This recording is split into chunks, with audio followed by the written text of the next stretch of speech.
चलो जी, अब कॉन्सेप्ट सीखने के बाद पधारिए इलस्ट्रेशन नंबर 9 में। बहुत ही शानदार इलस्ट्रेशन है ये, इसको एलडीआर मार्क कर लेना, अभी के एग्जाम में भी आया था ये। ठीक है, फिर भी अच्छा इलस्ट्रेशन है, क्या पता वापस से आ जाए।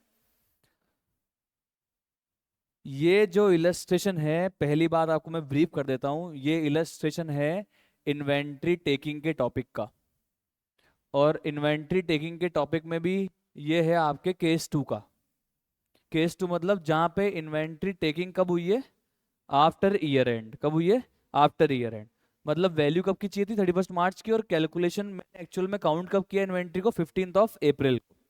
ठीक है, तो 15 अप्रैल से मुझे क्या करना है सर? बैक आना है, इस दिन की इन्वेंट्री को कैलकुलेट करना है, ये समझने की कोशिश करना आप। A trader prepared his accounts on 31 March each year due to some unavoidable reasons. कुछ ऐसे कारण हो गए जिसको हम रोक नहीं सकते थे, और उसकी वजह से हम 31 मार्च को इन्वेंट्री टेकिंग नहीं कर पाए। तो हमने कब करी वो इन्वेंट्री टेकिंग? 15 अप्रैल को। और उस दिन हमारे पास गोडाउन में कितने रुपए की इन्वेंट्री काउंट करी हम लोगों ने? 50,000। 15 अप्रैल के दिन हमारी इन्वेंट्री में 50,000 रुपए का स्टॉक दिख रहा है। ठीक है, तो मुझे 15 अप्रैल से बच्चों कहाँ जाना है? 31 मार्च पे। क्या करेंगे? 31 मार्च का स्टॉक निकालने के लिए जो 15 अप्रैल का स्टॉक है, उसमें 15 दिन की परचेज माइनस कर देंगे, और 15 दिन की सेल्स की कॉस्ट को ऐड कर देंगे। बैक जा रहे हैं ना? बताया था पूरा कॉन्सेप्ट वीडियो में, पूरा कंप्लीट। हलो, है ना? जिसने नहीं देखा है, मैं अपलोड करूंगा वीडियो, तो मैं आई बटन पे डाल दूंगा वो पहले वाला कॉन्सेप्ट वीडियो, तो देख लेना वहां जाके, अगर आप बाद में भी देखते हो बैकअप में। अब आप चेक करना, स्टार्ट करते हैं स्टेटमेंट को। स्टार्ट किस दिन की इन्वेंट्री से करेंगे बताओ? जिस दिन इन्वेंट्री काउंट करी है। इन्वेंट्री एज ऑन 15 अभी साथ साथ लिख सकते हो आप, 2022। कितना इन्वेंट्री कम ऑन? 50,000। ये शुरुआत कर दी मैंने। ओके, अब जो 15 दिन में सेल्स हुई है उसकी कॉस्ट को तो मुझे ऐड करना है वापस से, और जो 15 दिन में परचेज हुई है जो ऐड कर रखी होगी, वापस से लेस करना है। बैक जाना है ना मुझको, 15 अप्रैल से 31 मार्च पे आना है। ठीक, कहानी साइड है ना?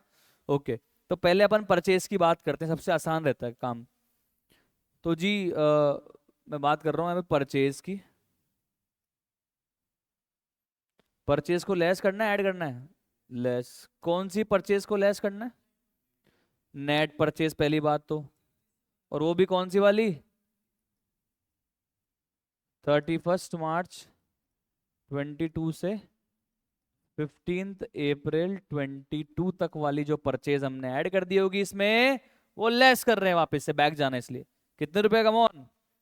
5034।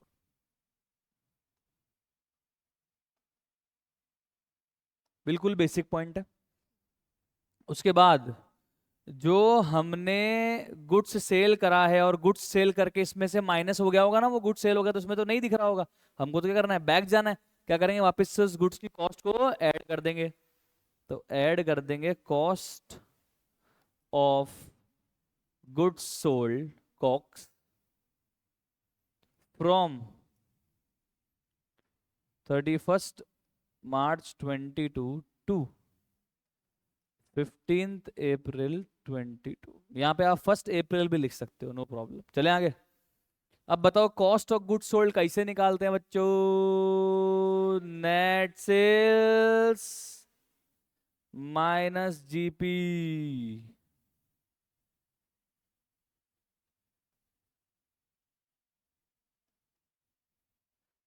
सेल्स बताओ, ग्रॉस सेल्स कितनी दी हुई है क्वेश्चन में? कम ऑन, फटाफट से। 41,000।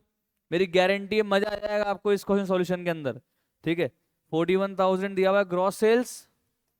रिटर्न कितना दिया हुआ? कम ऑन, 1,000 माइनस कर दो फटाफट से। कितना आ गया? 40,000 आ गई अपनी नेट सेल्स। पर मुझे तो कॉस्ट ऐड करनी है, तो नेट सेल में से क्या लेस करूं? जीपी। तो आ जाएगी कॉस्ट। तो जीपी कितना दिया हुआ है आपको बताओ? डायरेक्ट सेल्स का दिया हुआ है क्या? अच्छा, अपना काम बचा दिया इसने। 40,000 इंटू 20% कितना आएगा मोहन? 8,000 सेट है। बताओ नेट में कॉस्ट ऑफ गुड्स सोल्ड कितना आया? 32,000 को ऐड कर देंगे, परचेज को लेस कर देंगे। यहां तक कोई भी प्रॉब्लम तो बताओ, बोलो। यहां तक किसी भी तरह की प्रॉब्लम?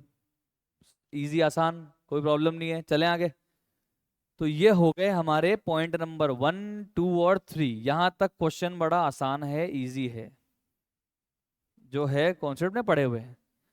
अब बात करते हैं भैया फोर्थ पॉइंट और फिफ्थ पॉइंट की। ऑनलाइन वालों आप भी ध्यान से सुनना। फोर्थ पॉइंट को पढ़ाने से पहले ना मैं आपको एक चीज पढ़ा देता हूं पहले। एक सेल्स होती है, उसको बोलते हैं गुड्स सोल्ड ऑन अप्रूवल या सेल्स ऑन अप्रूवल बेसिस। ये चैप्टर पहले फाउंडेशन में आया करता था, अब नहीं आता है। ये कॉन्सेप्ट क्या कहता है कि अगर आपने 31 मार्च से पहले कोई गुड्स सेल किए हैं, फॉर एग्जाम्पल अपने वाले एग्जाम्पल में कब सेल किए अपन ने भैया? 15 मार्च को अपन ने क्या करा है, किसी कस्टमर को गुड्स सेल किए हैं, बट अगले ने अभी तक अप्रूवल नहीं दी है। हमने उसको सेल ही इस बेसिस पे किया है कि अगला हाँ कर देगा तो वो रख लेगा, और नहीं हाँ करेगा तो वापस से रिटर्न कर देगा। तो मैंने जिस दिन सेल करी ना साहब, उस दिन मैंने तो क्या करी, एक बार के लिए सेल मान ली, जबकि एक्चुअल सेल नहीं है। एक्चुअल सेल किस दिन होनी चाहिए? जिस दिन वो अगला हाँ करेगा। पर मैंने तो फिर भी 15 अप्रैल के दिन क्या मान ली, इसको सेल्स मान ली। तो मैंने क्या एंट्री कर दी, customer account debit to sales. Sales value से करूंगा मैं तो। कितने रुपए की सेल वैल्यू बताना? 10,000। इससे मैंने एंट्री कर दी 10,000 10,000। ये मैंने कर दी है, 15 अप्रैल को कर दिया है, सेल मान लिया है, ठीक है। 31 मार्च को मैंने देखा तो पता लगा कि इस कस्टमर ने अभी तक मुझे ना तो हाँ किया है और ना ही ना किया है। ना तो हाँ किया और ना ना किया। अगर ये हाँ कर देता तो एक्चुअल में सेल्स इस पीरियड में हो जाती, पर सेल्स की तो मैंने पहले एंट्री कर चुका हूं, तो मैं कोई भी एंट्री वापस से नहीं करता। अगर ये ना कर देता तो मैं सेल्स को रिवर्स कर देता और इस स्टॉक को इन्वेंट्री का पार्ट बना लेता। अब ना तो इसने हाँ किया ना ना किया। सर आपको कैसे पता पड़ा ना तो हाँ किया ना ना किया? देखो उसने साफ साफ लिखा है कि इसके पास में ये सेल अप्रूव करने के लिए कितना टाइम है? 4 हफ्ते। 4 हफ्ते अगर अपन जोड़ लेंगे ना 15 मार्च में, तो टेंटेटिवली 11-12 अप्रैल के आसपास आएगा। तो 12 अप्रैल तक का इसके पास टाइम था हाँ या ना करने का, ठीक है। फिर देखो क्या लिखा है, बोला है कि सर इसने 31 मार्च तक कुछ भी इसने इंफॉर्मेशन नहीं दी हमको। अब ये बोल रहा है कि इसने रिटर्न कराया, बाकी का अप्रूव किया है, अप्रैल में किया है, तो कुल मिला के 31 मार्च तक तो ना इसने हाँ किया ना किया है ना। बोल रहे 40% इसने रिटर्न कर दिया। कब किया? 10 अप्रैल को। बाकी बचा हुआ अप्रूव कर दिया, कब करा? 10 अप्रैल को। इसका मतलब इसने ना तो हाँ किया ना किया, ना रिटर्न किया ना अप्रूव किया। कब तक? 31 मार्च तक। 31 मार्च तक। समझना बहुत इंपॉर्टेंट कॉन्सेप्ट है। इसका मतलब मैं 31 मार्च के दिन इस सेल्स को सेल्स रहने नहीं दे सकता। बाद में इसने मना किया है हाँ किया है, बात की बात है, बाद में देखेंगे यार। हम तो अकाउंट्स कब क्लोज कर रहे हैं? 31 मार्च को। हम तो इन्वेंट्री कब निकाल रहे? 31 मार्च को। तो हम 31 मार्च की बात करेंगे, सिंपल सी बात है। तो अगर 31 मार्च तक ना हाँ किया ना किया, तो जो मैं सेल्स पहले मान चुका हूं, क्या कर देना चाहिए उसको मुझे? रिवर्स। क्या एंट्री होगी पहली? Sales account debit to customer. इस एंट्री का इंपैक्ट मेरे इन्वेंट्री पे कुछ भी नहीं आने वाला। ये तो प्रॉफिट और लॉस पे इंपैक्ट आएगा, वो बाद में देखेंगे। 10,000 10,000। और मुझे इस दिन 31 मार्च 2024 के दिन मुझे कितने रुपए का स्टॉक, मेरे स्टॉक का पार्ट बनाना चाहिए? एंट्री क्या होगी देखना, फिर बताता हूं अमाउंट। एंट्री होगी इन्वेंट्री लाइंग विद कस्टमर, क्योंकि मेरे पास तो 31 मार्च को तो कस्टमर ने रिटर्न तो किया नहीं था ना। पर उसने हाँ भी नहीं किया था, तो मैं क्या कर रहा हूँ, उसको मैं अपना स्टॉक मानूंगा। तो मैं एंट्री करूंगा inventory line with customer account debit to trading. पर क्या ये एंट्री सेल वैल्यू से होगी या कॉस्ट वैल्यू से? विच एवर इज लोअर से। 10 लाख सेल वैल्यू है, 20% का प्रॉफिट कमाया होगा।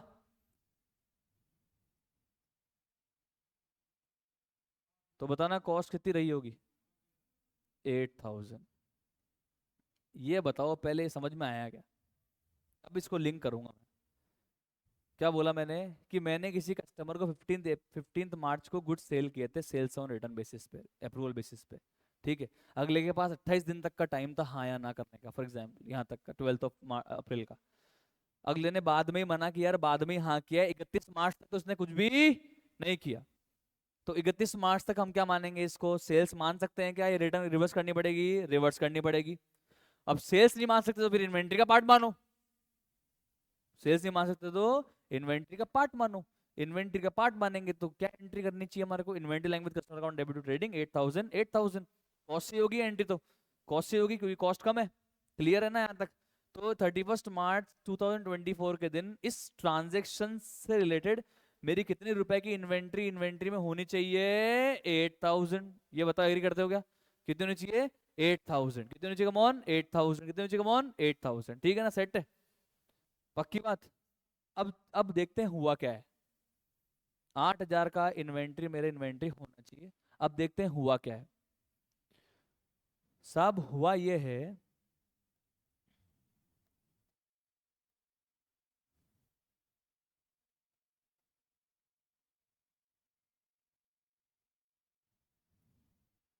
दस अप्रैल 2022 के दिन कस्टमर ने इसमें से 40% की इन्वेंट्री रिटर्न कर दी। रिटर्न कर दी। Goods returned.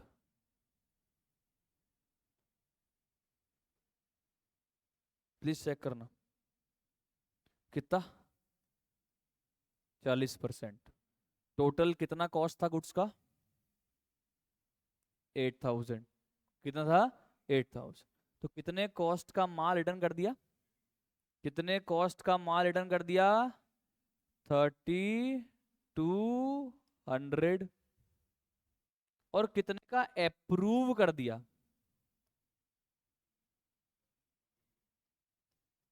रिमेनिंग मतलब 60%। 8,000 का 60% मतलब 4,800। कोई डाउट है क्या? क्या होना चाहिए था? 8,000 पूरा इस दिन इन्वेंट्री का पार्ट बनना चाहिए। हुआ क्या है? 40% रिटर्न कर दिया, 3,200 रुपये रिटर्न कर दिया। तो मेरे मेरे कहाँ आ गया होगा? गोडाउन में आ गया। कहाँ आ गया होगा ये? गोडाउन में आ गया होगा ना। रिटर्न कर दिया तो मेरे गोडाउन में आ गया होगा। 10 अप्रैल के दिन ये 3,200 रुपये का माल मेरे गोडाउन में आ गया होगा, मैं ऐसा अज्यूम कर रहा हूँ। बाकी बचे हुए 4,800 का माल रिटर्न तो आया ही नहीं। तो ये मेरे पास में है, कस्टमर के पास में? ये मेरे पास में, कस्टमर के पास में है। ये 4,800 की कॉस्ट का गुड्स जो उसने अगले ने हाँ कर दी, वो मेरे पास में, कस्टमर के पास में है? कस्टमर के पास में है। हेलो। ये मेरे गोडाउन में आया? ये मेरे गोडाउन में आया? ये मेरे गोडाउन में नहीं आया। यहाँ तक सेट है कहानी? अब समझना, इन्वेंट्री काउंटिंग कब हुई? 15 अप्रैल को।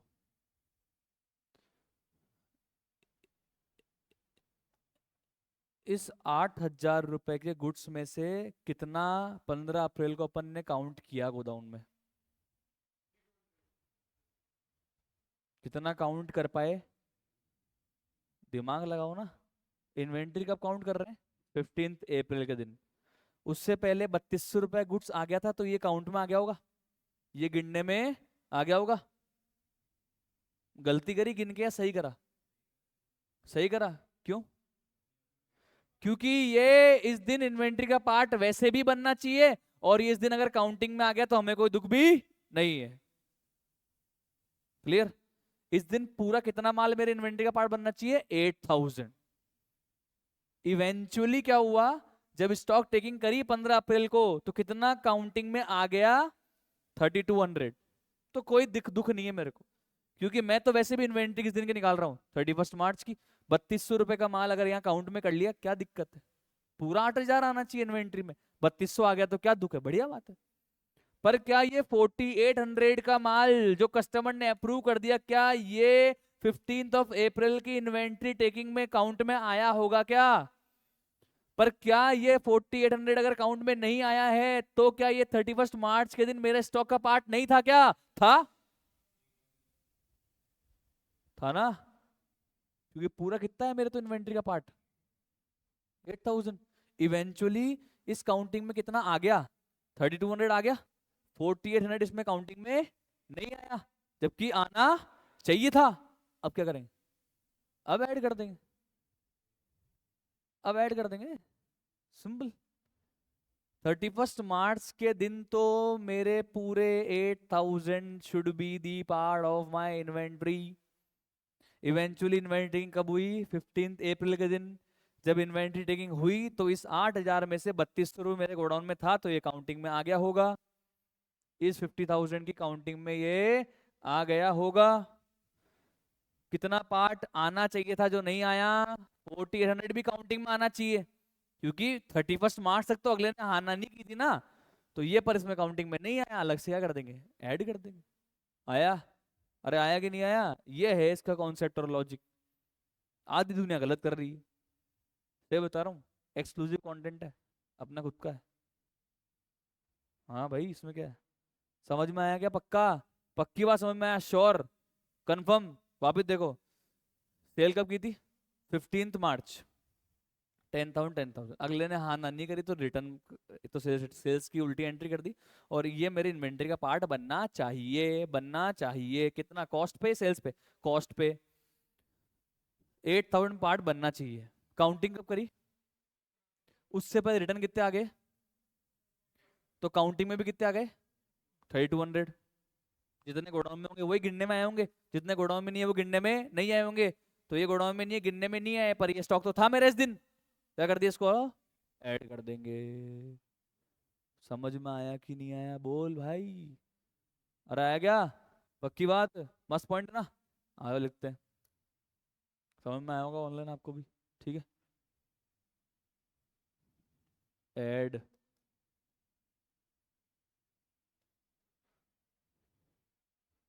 इसको ना मैं कॉस्ट ऑफ गुड्स सोल्ड नहीं बोलूंगा, आप कंफ्यूज हो जाओगे। क्योंकि ये एक्चुअल में मैंने 1 अप्रैल से लेके 15 अप्रैल तक बेचा नहीं।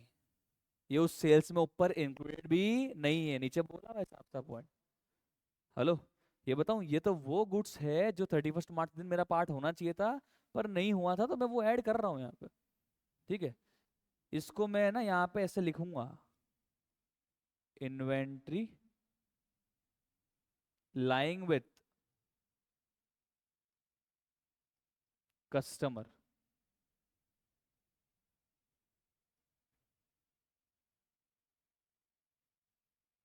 31 मार्च के दिन पूरे 8,000 रुपए की इन्वेंट्री कस्टमर के पास थी, पर 3200 इवेंचुअली इस इन्वेंट्री टेकिंग का पार्ट बन गया।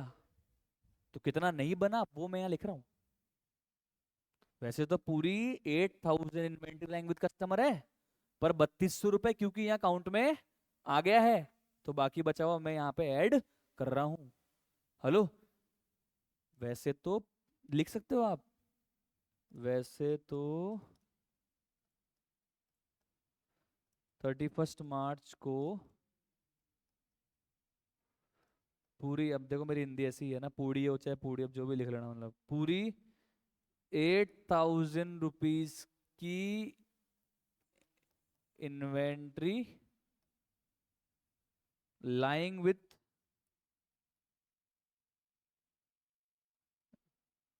कस्टमर है, बट 3200 रुपीज की इन्वेंट्री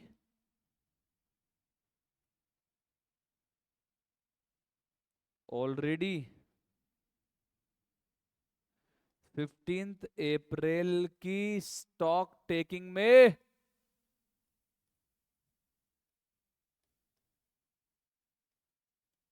इंक्लूडेड है मेरे दोस्तों। तो बची हुई 4800 रुपीस की इन्वेंट्री को ऐड कर देंगे। ये पूरा एकदम डिटेल्ड कॉन्सेप्ट।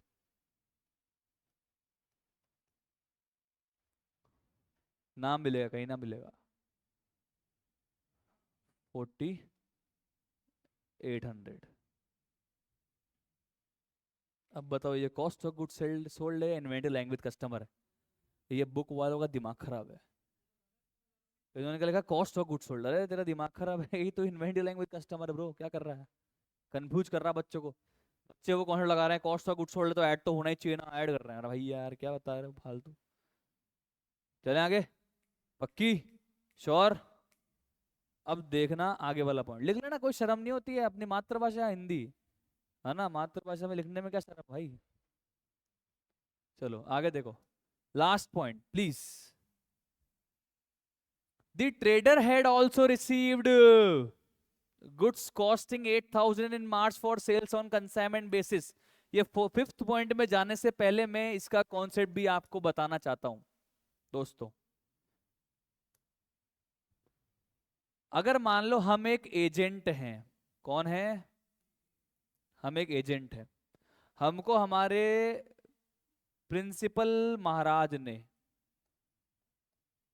प्रिंसिपल महाराज ने कुछ गुड्स भेजे हैं, बेचे नहीं, भेजे। सेल नहीं, सेंड। बेचता नहीं है प्रिंसिपल एजेंट को माल कभी भी, प्रिंसिपल भेजता है एजेंट को, फिर एजेंट प्रिंसिपल के बिहाफ पे आगे बेचता है। Principal sends goods to agent and agent sells the goods on behalf of principal. यहां पे अकाउंटिंग की भाषा में प्रिंसिपल को कंसाइनर बोलते हैं। कंसाइनर, नर नारी नहीं है, ये कंसाइनर है। कंसाइनर। और एजेंट को बोलते हैं कंसाइनी। एक चैप्टर था आपके जून अटेम्प्ट से पहले तक, हटा दिया उसको। ठीक है, sales on consignment basis, consignment एक चैप्टर हुआ करता, हटा दिया, वरना तो आपको ये इजी लगता, पर कोई बात नहीं, अभी इजी लगेगा। अगर आप मेरे प्रिंसिपल और आपने मेरे को ये माल भेजा है, वो गुड्स मैंने बेच दिया तो ठीक है।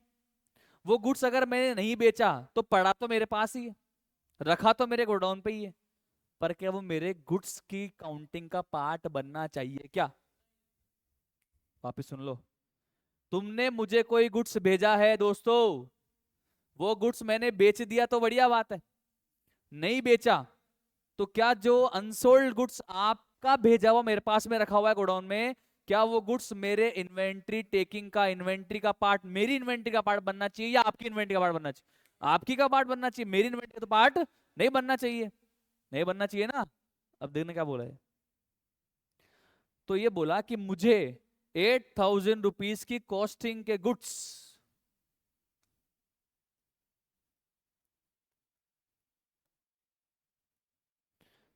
8000 रुपीज के कॉस्टिंग के गुड्स मुझे मिल गए थे। कब?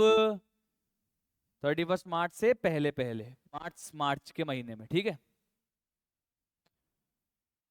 मैं कितने परसेंट गुड्स बेच पाया 31 मार्च तक? 8000 का 20%, 1600 रुपए का गुड्स मैं बेच पाया। तो मेरे गोडाउन में कितने रुपए के गुड्स बचे होंगे? 6400। इसमें बताओ कोई शक, कोई डाउट? पर क्या ये 6400 मेरे स्टॉक का पार्ट बनना चाहिए क्या?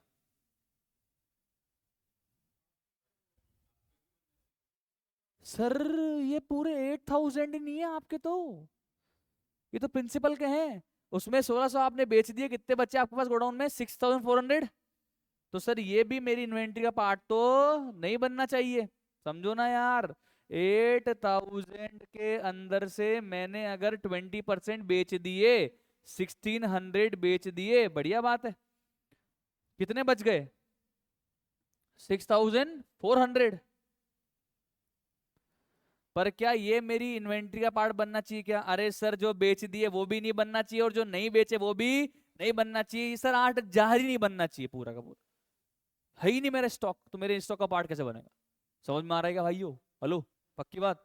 श्योर? आगे चलते हैं। अब अपन ये देखते हैं, चालाकी देखते हैं अपन कि 15 अप्रैल की काउंटिंग में कितना ऐड हो गया। वो उठा दें, यही तो करना है ना। काउंटिंग कब करें एक्चुअल में? 15 अप्रैल। उस दिन इस गुड्स में से कितना ऐड हुआ हुआ है वो क्या कर देंगे? हटा देंगे। यही तो करना है, क्योंकि मुझे तो 8,000 में से 1 रुपए का माल भी मेरे स्टॉक का पार्ट बनाना नहीं है। ठीक है।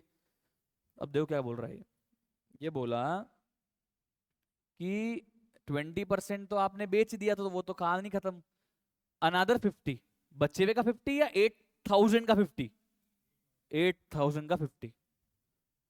मतलब इस 6,400 में से 4,000 का स्टॉक अपन ने बेच दिया।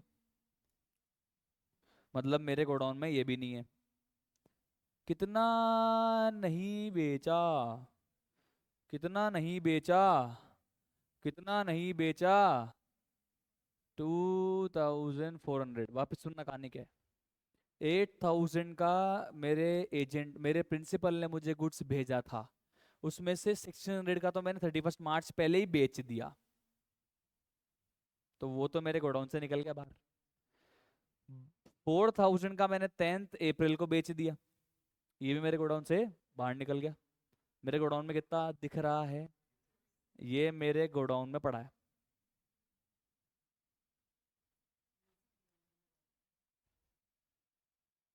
अब जब मैं 15 अप्रैल को गिनने गया, काउंटिंग करने गया रहा हूँ, अच्छा तो ये 2400 मैंने गिन लिया, जबकि ये 2400 मेरा तो है ही नहीं। हेलो, क्या कर देंगे? माइनस कर देंगे। क्या कर देंगे मोहन? माइनस कर देंगे। समझ में आया क्या? तो बताओ ये किसका गुड्स है, मेरा या प्रिंसिपल का? प्रिंसिपल का। पर ये मेरे स्टॉक में इंक्लूड हो रखा है, जो मुझे करना नहीं है। समझ में आया क्या? पूरा 8,000 माइनस करूंगा, या जितना मैंने काउंट किया है वो माइनस करूंगा? यार ऑब्वियसली यार। ठीक है, तो देखो यहाँ लेस करेंगे बच्चों।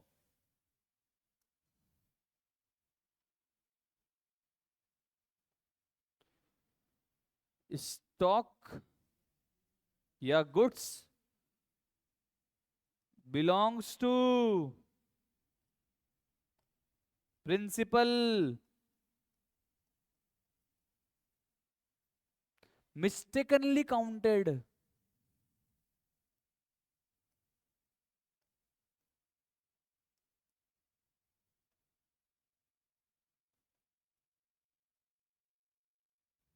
Stock belongs to principal mistakenly counted as our stock will be deducted। बात खत्म। उसको हम क्या कर रहे हैं? माइनस कर रहे हैं। कितना आया? 2,400। ये मेरा नहीं था, काउंटिंग में आ गया। मेरा तो पूरा 8,000 ही नहीं था। उसमें 1,600 तो पहले बेच दिया था, वो काउंटिंग में नहीं आया। 4 जगह फिर बेच दिया, वो भी काउंटिंग में नहीं आया। 2,400 काउंटिंग में आ गया, वो आना नहीं चाहिए था। माइनस कर देंगे भाई, सिंपल। अब बताओ आंसर क्या आ रहा है?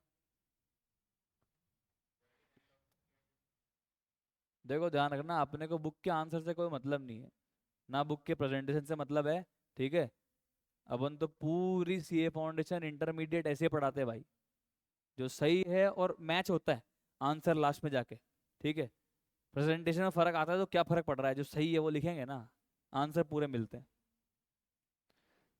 तो value of inventory as on 31 March 22, बताइए 70। 9,800 366। देखो चेक करो ये आ रहा है क्या? मजा आया कि नहीं आया बताओ आप? सबसे मस्त पॉइंट कौन सा लगा आपको? फोर्थ पॉइंट ना? मजा आया ना? शानदार। समझ में आया क्या कर रहे थे गलतियां? पता नहीं कॉस्ट ऑफ गुड्स सोल्ड मान रहे हैं बच्चे, इसको कॉस्ट ऑफ गुड्स सोल्ड मान रहे हैं ये 48 को पता नहीं क्या मान रहे हैं एंसन भाई। ये कोई कॉस्ट ऑफ गुड्स सोल्ड है? ये इन्वेंटरी लाइन विद कस्टमर है भाई। समझ में आ गया? क्लियर? पक्का? तो this is all about illustration number 9।